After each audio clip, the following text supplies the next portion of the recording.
Hi everyone, and welcome to the PokerUpdate.com weekly burn and turn for the week of September 13th, 2015. I'm Robbie Straczynski. And I'm Shimmy Weiss. And we're here to bring you some pokertainment. Oh, no. No? Oh, that hurts right We're going in to the soul. try to bring you some pokertainment. That hurt me right here. Okay, so we're bringing you something related to poker. Entertainment with poker. And we hope you're entertained.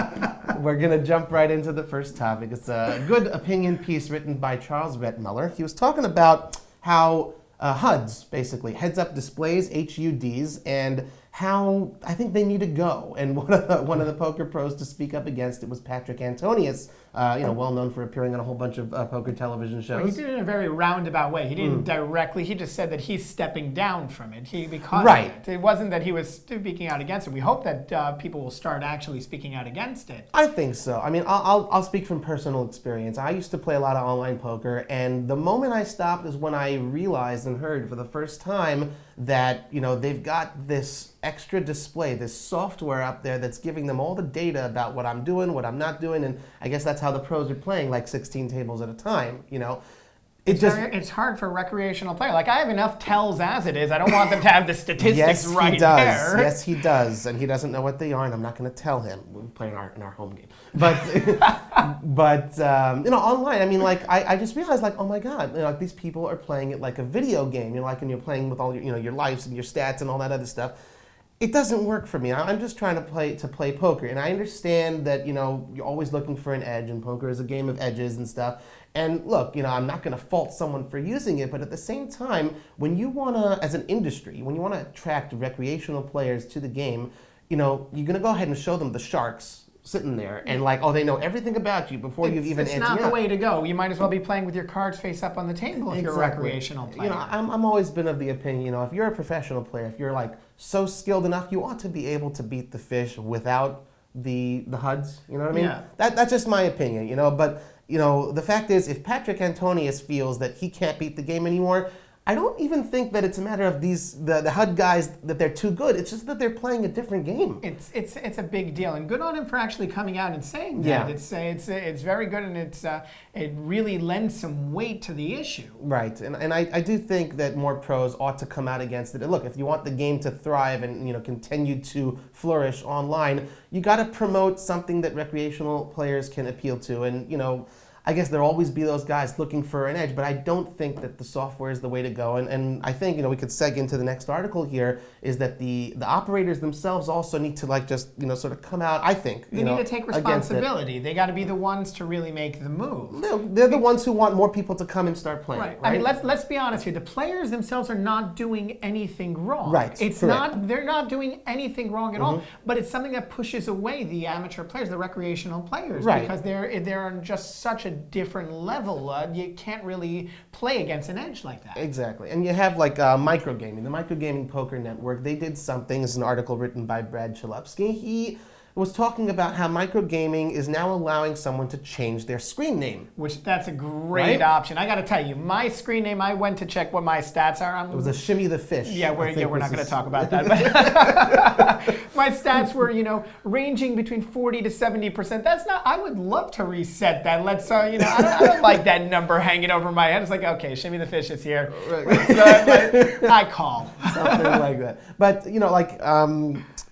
again, when you're changing your screen, I think even Bodog, many years ago, they were the first to introduce something called anonymous poker tables. You don't know anyone who's sitting at the table. And, I think that actually mirrors the live poker experience quite well. And, microgaming, they're saying, okay, every 1,000 hands that you play, I think it was once every 30 days or so, you can change your screen name. I think that's amazing. A good development. You get a clean slate. You could come back in. You don't have to feel that you're at a disadvantage against the better players. I think so. And I think if we see some of the larger operators, such as PokerStars and such as, Full Tilt, of course, both owned by the Rational Group, by Amaya. Ooh, wow, a little off today.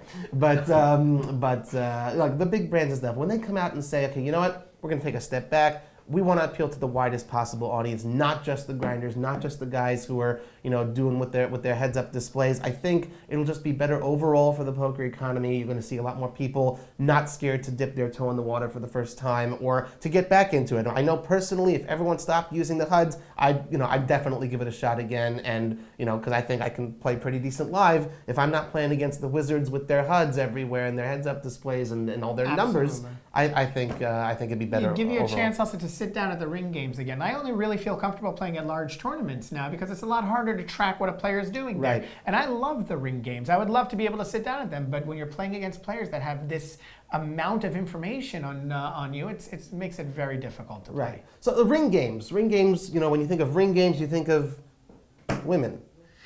No? Okay. Oh, gosh. Damn it. Oh, It's gosh. All really right, we're bad going to make today. a top 10 list of the worst Segues segues that we've had. in our next We got to work it. Here's a good segue. And if you're anonymous, you don't even know if the player across from you is a guy or a girl. There you go. Speaking of what? Much better. Another great article published this week by James Will was about 7 top women poker players. So, anyone who's been a fan of poker for a while, you expect names like Maria Ho, you expect Vanessa Selps to be there, Yep. but there were a couple other names there that I think are a little controversial. I don't know if they should be there. Maybe there were some snubs, like Vanessa Russo was included in this list.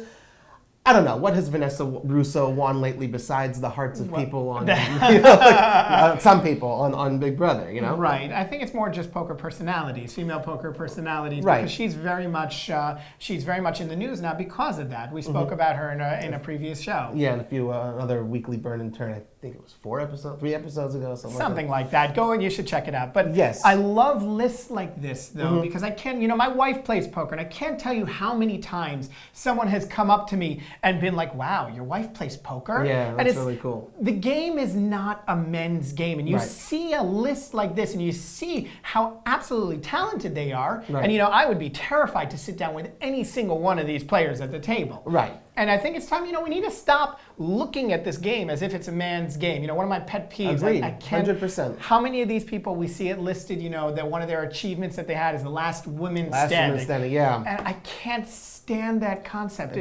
It's over and done with. We get it. Okay, you're the last woman in the field. Okay, and I know there's like 4%, 5% of the field each year in the World Series. Let's be very clear. The only reason why there are not more women at the final table is because there just aren't more women Right. in the tournament. It's a matter of statistics. And patting them on the head as if to say, good job, well done, last woman standing. It feels like we're at preschool again, like, oh my God, it's a girl. As you can say, look, obviously with so few women in the game these days, it is good to push some of the most successful women in the game, to push them and have articles like this of the 7 top female, that sort of thing. It's a good thing. Absolutely, but let's focus on their achievements. Yeah, enough that. with the last women standing. ESPN, Norm, Lon, you guys, enough. Who won last women standing this year? It was Maria Ho. No. This year, Kelly Minkin. Kelly Minkin. You know what? Her achievement was not last woman standing. Her achievement was getting 29th place. That's the achievement. It's amazing. I'd love to finish 29th. Absolutely. And let me tell you, if you ever sit down at a poker table with a woman and think that they are any less talented or any less capable than you, you're going to find out that the pocket pair that they're playing is a lot bigger than the one you got. Love the double entendres. Oh, that wasn't a double entendre. Okay. Yeah. No, but look, for its time, when the World Series was debuting on ESPN, when people were first getting used to the broadcast in the first place, it was a good idea, last women standing, but we get it. It's an idea whose time has passed, I think, and I think we can Now it's doing more damage than good. It's pushing women away. I think so. It's time to stop. That's not what we should be shining the spotlight on. It's really not. Honestly, I think we should call out the WSOP on it. Let's make a change on it. Perhaps. No more last women standing. Perhaps. Well, enough about women. Let's talk about studs. Nicely done. Thank you. Nicely done. Thank you. And for those that are not aware, Robbie was segueing into our final topic, which is the lingo in 7-card stud. In all sorts of stud games. Another article by James Will. I'm a very big fan of stud. In our home games, I always call stud during our dealer's choice games. It's unlike all the flop games. It's not Hold'em. It's not Omaha. And Hold'em and Omaha are like among the most popular games. Stud is slightly less popular. But when you want to play it for the first time, you realize there's some extra words in there that you don't always hear when you're playing. You want to be really careful. You don't want people to know that you're a newbie at the table. Right. So this is a good article with which to familiarize yourself. He talks about terms from 7-card stud, from 7-card stud high-low, and also from Res, which is also another stud game. Yeah. Well, let's quiz you a little bit. Do you know what the wheel is? All right, the wheel. The wheel, that is the thing on the card that, no. The wheel is from ace to 5, right? Yeah. Right? All right, good. I'm 1 for 1. The wheel is always like the best thing to get when you're playing in a 7-card high-low game. It's that's one of the things you'll hear talked about at the stud table. If you have, let's say, a baby card. Give me a baby card. What's a baby card, Jimmy? All right, I'm going to have to throw out a guess here. Baby card, I'm going to say, is a card 8 or lower. 8 or lower, exactly. 8 or lower. And that's good, again, for a stud 8 or better game. There are other terms like the bring in, like complete. You just don't find them in Texas Hold'em. You don't find them in Omaha. But, this is, again, to expand your poker horizons. That's what we're all about here at Poker Update. All about poker, not just Hold'em, not just Omaha. Stud games also. Give it a try next time. And before you do, be sure to read this article so you learn about the game. So when you sit down at the table, let them think you're one of the pros. You can throw out those terms. Like a boss. Yeah, like a boss. At the end, when it's time for showdown, you say, I got a split pair, right? And you mean, like the 1 ace on top and 1 ace on the bottom as your hold cards. One pair that's definitely not going to split anytime soon, right here. Robbie Straczynski and Jimmy Wise. That brings to the end this week's weekly Burn and Turn for Poker Update. Be sure to reach out to us. Thank you again to our new subscriber. Subscriber. Yes. We want to say subscriber, so be sure to subscribe to the YouTube channel for Poker Update. We're also on Facebook. Look for us at Poker Update, at Poker Update on Twitter. And, of course, you could reach us at press@pokerupdate.com via email. Happy to come back to you with some more pokertainment. Pokertainment? All right. We'll let it go. We'll let it slide. each and every week. So thanks for tuning in, and subscribe to that channel. See you later. Bye.